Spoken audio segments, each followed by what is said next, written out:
মই মংগোলিয়াত আছিলোঁ এছিয়ান চেম্পিয়নশ্বিপৰ বাবে। আজি প্ৰায় 1 মাহেই হ'ব হ'ল আৰু আমাৰ গেমো শেষ হ'ব হ'ল। পৰহি দিনাখন মোৰ ছেমি ফাইনেল আছিল আৰু মই ছেমি ফাইনেলত পৰাস্ত হ'লোঁ। মোৰ ফাইট আছিল চাইনিজ টাইপেৰ লগত আৰু মোৰ মানে লাইফৰ এইটো মানে ফাৰ্ষ্ট মানে এনেকুৱা এটা এক্সপিৰিয়েঞ্চ, মানে বহুত জমনি এটা এক্সপিৰিয়েঞ্চ হ'ল। একচুৱেলি পৰহিৰ পৰা মোৰ অলপ খং অলপ হেৰি ভাবি আছিলোঁ, মানে নিজকে ভাবিব পৰা নাছিলোঁ যে মই কেনেকৈ হাৰিলোঁ, কিয় হাৰিলোঁ, কি আছিল, কি ভুল কৰিলোঁ, কি নাই। কিন্তু সেইটো আপোনালোকে জানিও বহুত আচৰিত পাব যে মোৰ লগত কি হ'ল সেইদিনাখন মোৰ ইভিনিং ছেশ্যনত গেম আছিল আৰু মই খেলি আছিলোঁ ঠিকেই। ফাৰ্ষ্ট ৰাউণ্ডটো ঠিকেই খেলিছিলোঁ। ফাৰ্ষ্ট ৰাউণ্ড ডিচিজনটো আছিল 3-2 ডিচিজন আছিল। মোৰ অপনেণ্টজনীৰ আছিলে 3 আৰু মোৰ 2 ডিচিজন। কিন্তু সেইটোও মই ভাবোঁ যে সেইটো ডিচিজনো ঠিক নাছিল, কাৰণ লাগিছিল কি ময়ে মাৰি আছিলোঁ, তো মোৰ ফালে ফেভাৰ হ'ব বুলি মই ভাবিছিলোঁ। কিন্তু তথাপিও যেতিয়া কোচেছে ক'লে ছেকেণ্ডছ আমাৰ 3 মিনিটছ খেলাৰ পিছত যেতিয়া যোনটো 1 মিনিটৰ ৰেষ্ট থাকে, তেতিয়া ক'লে মোৰ 2 তাইৰ 3। কিন্তু তথাপিও মই একো পেনিক কৰা নাই। তেখেতসকলো কোচেছো মোক ভালকৈ কৈছে একো নাই আৰু 2টা ৰাউণ্ড আছে মোৰ ওচৰত, তো মই ধুনীয়াকৈ বাউটটো মোৰ ফালে কৰিব পাৰোঁ মই যদি মই ভালকৈ খেলোঁ। তো যেতিয়াই মই আকৌ ৰেডি হ'লোঁ, আকৌ ছেকেণ্ড ৰাউণ্ড যেতিয়া খেলি আছোঁ প্ৰায় 1 মিনিটমান হোৱাৰ পিছতে কাৰেণ্ট গুচি গ'ল। ভাবক আপোনালোকে এছিয়ান চেম্পিয়নশ্বিপত এনেকুৱা এটা ইণ্টাৰনেশ্যনেল ইভেণ্ট আনকি আমাৰ অসমতো আজিলৈকে মই যিমান ইণ্টাৰ ডিষ্ট্ৰিক্ট খেলিছোঁ বা যিকোনো খেলিছোঁ, আজিলৈকে মোৰ লগত এনেকুৱা মোৰ কেৰিয়াৰত এনেকুৱা হোৱা নাই। কাৰণ মই 2012 চনৰ পৰাই বক্সিং কৰি আহিছোঁ আৰু কেতিয়াও মোৰ লগত এনেকুৱা ঘটনা হোৱা নাছিল। একচুৱেলি এইটো মোৰ বেড লাক বুলিয়ে ক'ব লাগিব। তো কাৰেণ্ট গুচি গ'ল। সেই 1 মিনিটলৈকে মই পূৰা মোৰ ডমিনেণ্ট আছিল, মই তাইক পূৰা মাৰি আছিলোঁ। তাৰপিছতে 1 মিনিট হৈ গ'ল, 1 মিনিট অলপ বেছি হৈছে। তাৰপিছতে আৰু কাৰেণ্ট গুচি গ'ল। তাৰপিছত কি হ'ল, ৰখি আছোঁ বহুত দেৰি ৰখিলোঁ আমি। 10-15 মিনিট হৈ গ'ল, আকৌ 20 মিনিট হ'ল চাগে প্ৰায়। তো ৰখি লাষ্টত যোনবিলাক টেকনিকেল ডেলিগেটছ আছিল, টেকনিকেল যোনবিলাক মানুহ আছিল, সিহঁতে ডিচাইড কৰিলে যে ফাৰ্ষ্ট ৰাউণ্ডৰ আৰু যিমানখিনিলৈকে গেম হ'ল সেইখিনিলৈকে সিহঁতে মিলাই পেলাই ডিচিজনটো দিব আৰু উইনাৰ আৰু লুজাৰ যোন হেৰি হ'ব। 1 ছেকেণ্ড কোনোবা আহিছে তাৰপিছত সেনেকুৱা ডিচিজন লোৱা হ'ল। তাৰপিছতে সেইটো কোৱাৰ লগে লগে অলপ লাইট আহি গৈছে আৰু তেতিয়ালৈকে প্ৰথমতেতো পূৰা আন্ধাৰ হৈ গৈছিল, পূৰা হ'ল একদম আন্ধাৰ। মানুহে মোবাইলৰ লাইটেদি এনেকুৱা হেৰি হৈ আছিল। তাৰপিছত লাহেকৈ ছাইডৰ কিছুমান লাইট আহিল। তাৰপিছত যেতিয়া নেকি আকৌ ডিচিজন দিছে, তেতিয়া আকৌ গোটেই লাইটখিনি আহি গৈছে তেতিয়া আমি ক'লোঁ, আমাৰ কোচেছেও ক'লে যে এতিয়াতো লাইট আহি গ'ল, এতিয়া খেলাব পাৰে খেলক বুলি। কিন্তু সিহঁতৰ ফালৰ পৰা এইটো ৰুলছো হয় যে 5 মিনিটছতকৈ বেছি যদি বক্সাৰে ৰেষ্ট হৈ যায়, তেতিয়া বডিও ধৰক ঠাণ্ডা হৈ যায়, তো এইটো খেলাব নোৱাৰে। কিন্তু এইটোৱে ঘটনা যদি মোৰ ফাৰ্ষ্ট ৰাউণ্ডত হোৱাহেঁতেন, তেতিয়া আমাৰ হয়তো সেই গেমটো নেক্সট ডে ফাৰ্ষ্ট বাউট ৰাখিলেহেঁতেন, হয়তো সেইটো ছেশ্যনৰে লাষ্ট বাউটটো আমাৰ দুজনীয়ে ৰাখিলেহেঁতেন। কিন্তু মোৰ এনেকুৱা বেড লাক ছেকেণ্ড ৰাউণ্ডত হৈছে। তো সেইটোৰ কাৰণে একো উপায় নাই আৰু কাৰণ আমি ৰুলছৰ মতে ধৰক চলে। তো সেইটোৰ কাৰণে সেনেকুৱা হ'ল আৰু ঘটনাটো। তো সকলোৱে সুধি আছিলে কেনেকুৱা হাৰিলি, কি কৰিলি, কি হ'ল গেম।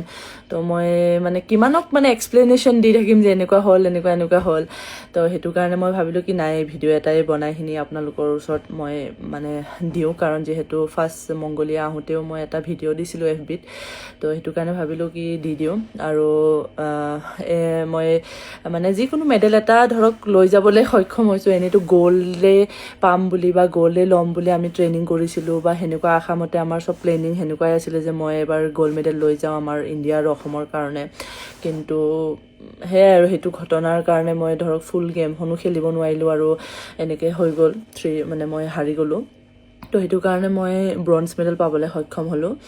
আৰু সকলোকে ধন্যবাদ জনাইছোঁ, আপোনালোকে মোক ইমান ধৰক আশীৰ্বাদ দিয়াৰ বাবে, মৰম দিয়াৰ বাবে। আৰু আশা কৰোঁ আগলৈকেও আপোনালোকে এনেকৈ মোক মৰম জনাব কাৰণ আৰু এইটো বছৰত বহুতখিনি ভাল ভাল গেমছ মানে আহি আছে যাতে মানে সেইবিলাক গেমতো মই খেলিবৰ কাৰণে চান্স পাওঁ চিলেক্ট হওঁ ইণ্ডিয়াৰ পৰা কিন্তু এটাই মানে দুখ মানে এনেকুৱা হৈ আছে যে যদি মই সেইখন গেম জিকি যোৱাহেঁতেন মই ফাইনেল পালোগৈহেঁতেন আৰু এতিয়া যোনটো আমাৰ আহি আছে কমনৱেলথ আৰু এছিয়ান গেমছ সেইটোৰ কাৰণে মই ডাইৰেক্ট মানে চিলেক্ট হৈ গ'লোহেঁতেন ইণ্ডিয়াৰ পৰা কিন্তু আকৌ গৈ লিখাই আছে মোৰ কষ্ট কৰিয়ে মই পোৱা যি কাম মানে যিখিনি আজিলৈকে পাইছোঁ বহুত কষ্ট কৰি পাইছোঁ তো মানে সেয়া এইটোও চাগে আকৌ গৈ পেলাই আকৌ ইণ্ডিয়াত কষ্ট কৰিবগৈ লাগিব আকৌ ভালদৰে প্ৰেক্টিচ কৰিব লাগিব কাৰণ এছিয়ান গেমছ আৰু কমনৱেলথ গেমছটোতো এৰিব নোৱাৰি মানে সেইটো এটা মোৰ ধৰক সপোন আছে যে মই গেমছ খেলি ইণ্ডিয়াক ৰিপ্ৰেজেণ্ট কৰোঁ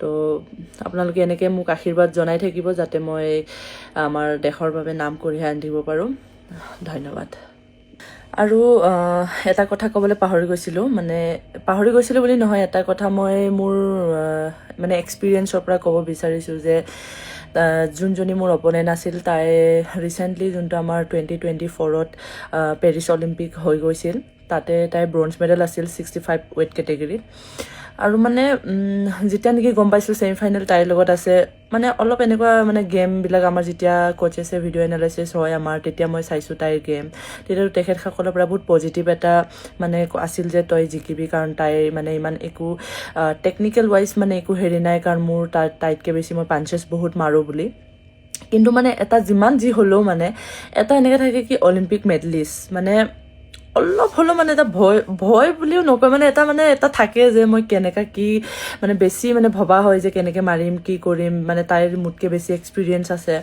তো কিন্তু যেতিয়া খেলিলোঁ মই ফাৰ্ষ্ট ৰাউণ্ডটো খেলোঁতে মানে 10 ছেকেণ্ড 30 ছেকেণ্ডৰ পিছতে মোৰ এনেকৈ আহিলে একোৱেই নহয় দেখোন মই কিয় নোৱাৰিম মাৰিব তো মানে সেইটো ফিল আহিছিল মোৰ তো মই সেইটোৱে ক'ব বিচাৰিছোঁ মানে যোনখিনি আমাৰ অসমত আমাৰ যোনখিনি এতিয়া নতুনকৈ ইউথ উঠি আহিছে যিকোনো গেমতে হওক বক্সিং বুলি নহয় যে কেতিয়াও মানে নিজৰ অপনেণ্টটো কিমান মানে ষ্ট্ৰং হয় বা কিমান হেৰি হয় বুলি কেতিয়াও ভয় খাব নালাগে মানে কেতিয়াও ভাবিব নালাগে যে মোতকৈ বেছি তাই ভাল বা মোতকৈ বেছি এক্সপিৰিয়েঞ্চ আছে কাৰণ আমি যিখিনি কষ্ট কৰি ইয়াত পাইছোঁহি কি ঠিক আমি তাইতকৈ বেছি কষ্ট কৰিছোঁ চাগে বা তাইতকৈ বেছি মোৰ ভাল চাগে তো সেইকাৰণে নিজকে বেছি মানে ভাল মানে নিজকে সদায় মানে পজিটিভ আৰু ভাল ষ্ট্ৰং বুলি ভাবিব লাগে লোকতকৈ তো সেইটো এটা বুজিলোঁ মই কাৰণ অলিম্পিক হওক অলিম্পিয়ান হওক যি হওক একো নাই নিজে যেতিয়ালৈকে ভালকৈ নেখেলে কাৰণ বহুত এইখন গেমত মই বহুত দেখিছোঁ এনেকুৱা ভাল অলিম্পিক গ'ল্ড মেডেলিষ্ট হওক বা অলিম্পিক